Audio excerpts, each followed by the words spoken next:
अरे मम्मी, शाम का फ्राई क्यों बना रहे हो? कुछ और बना लेते। क्या बनाऊं आशु। तुम लोग ना बस भगवान का शुक्र नहीं करते कि शाम को भी चल मैं कुछ तो बना के दे रही हूँ, तुम्हें चाय भी बना रही हूँ, कुछ खाने का भी दे रही हूँ। रोज तो तुम खाली चाय पीते हो। शुक्र करना चाहिए भगवान का। चल तुझे ना मैं आज एक छोटी सी कहानी सुनाती हूँ।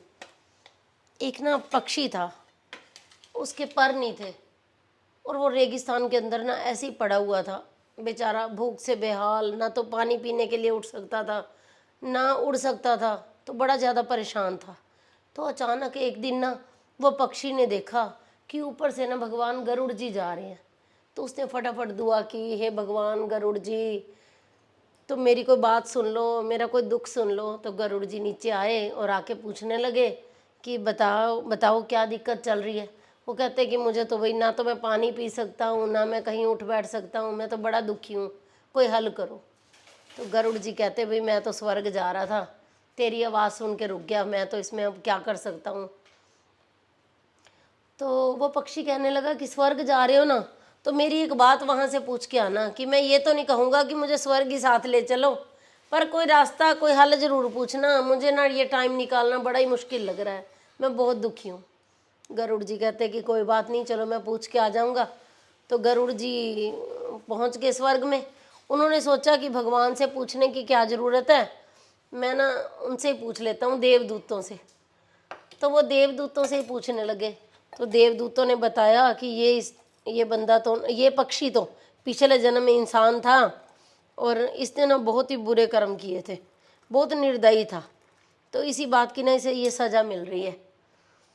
तो ये 7 साल के लिए सज़ा मिली है, 7 साल ये ऐसे ही परेशान होगा। तो गरुड़ जी कहने लगे 7 साल। तो गरुड़ जी कहने लगे कि भाई कोई तो कृपा करो, कोई हल करो, मेरे से तो उसका हाल देखा नहीं जा रहा। तो देवदूत जी कहने लगे कि उसको बोलना कि ना तू सिर्फ इतना बोलता रहे कि भगवान तेरा शुक्र है। वो कहते कोई बात नहीं, मैं बोल दूंगा पक्षी को। तो गरुड़ जी वापस जाते हुए वो पक्षी के पास रुक गए और उसे बोला कि तू ना रोज़ कोई भी काम करे, काम तो क्या करना था उसने कि हर टाइम यही बोलते रहना कि भगवान तेरा शुक्र है। तो पक्षी के पास कोई और चारा तो था नहीं, वो कहता ठीक है। वो उड़ने की कोशिश करता, गिरता और गर्म रेत के ऊपर गिरता, तब भी बोलता भगवान तेरा शुक्र है। तो गरुड़ जी तो वहाँ से जा चुके थे। एक हफ्ते के बाद गरुड़ जी को स्वर्ग में दोबारा काम था, तो वो वहाँ ऊपर से निकले। तो उन्होंने रेगिस्तान के अंदर देखा कि उस जगह के ऊपर तो पेड़ पौधे उगाए हैं और एक छोटा सा तालाब बना हुआ है, और जो पक्षी के पंख टूटे हुए थे उसके छोटे छोटे पंख भी आ गए हैं। तो वो हैरान हो गए ईश्वर की माया देख के कि जो उसकी 7 साल की परीक्षा थी वो 7 दिन के अंदर ही सब कुछ बदल गया, सिर्फ इतना बोलने से कि भगवान तेरा शुक्र है। तो दोस्तों इस स्टोरी के माध्यम से मैं एक ही बात कहना चाहती हूँ कि हर हाल में ईश्वर का शुक्र करना चाहिए।